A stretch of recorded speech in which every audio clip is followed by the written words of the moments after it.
Are we sure about 37,000 airports? Let's find out.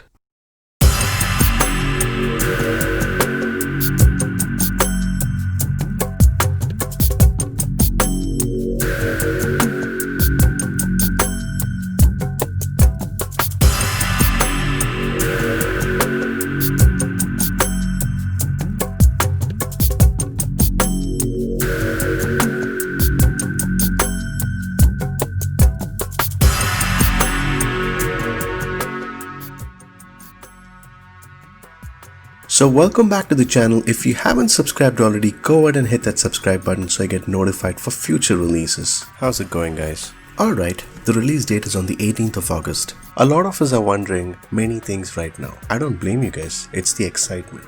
But at the same time, there's a good question to think about.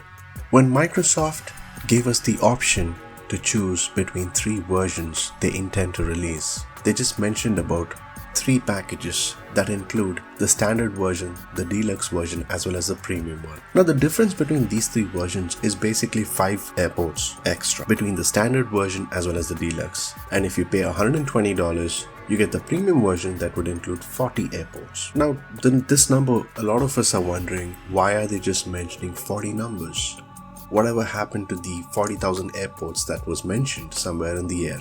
I've mentioned myself around 40,000 or maybe 37,000 airports.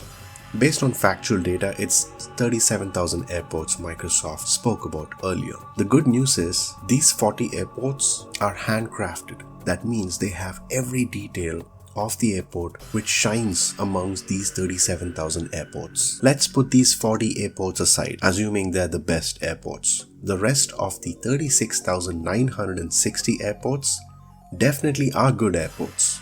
Microsoft has definitely spent a lot of time designing each of these airports, but pretty much the rest of the airports look very good.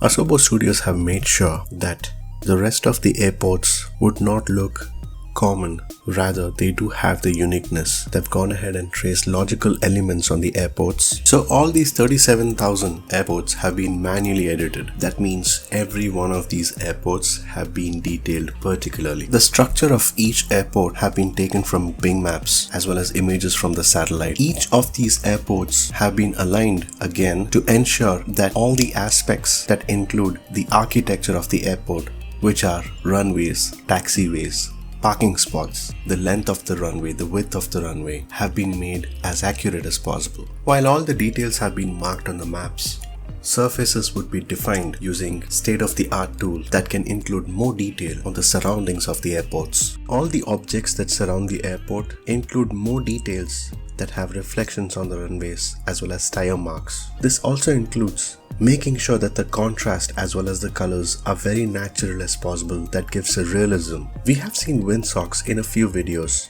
but what could be interesting is if the direction of the wind is actually live, I really wonder if the windsock would follow that direction. That would be interesting. So based on the Premium Deluxe package, we should expect 40 airports, but they're gonna have complete details. Don't expect a Taj Mahal in the airports, but hey, it's definitely a good realistic approach Asobo Studios have implemented towards. These 40 airports are basically iconic airports that include buildings as well as props that can match reality. I hope you enjoyed this video. Hang on guys, just 5 more weeks and we'll be on Cloud 9 with Microsoft Flight Simulator 2020. Have a good rest of the day and stay tuned.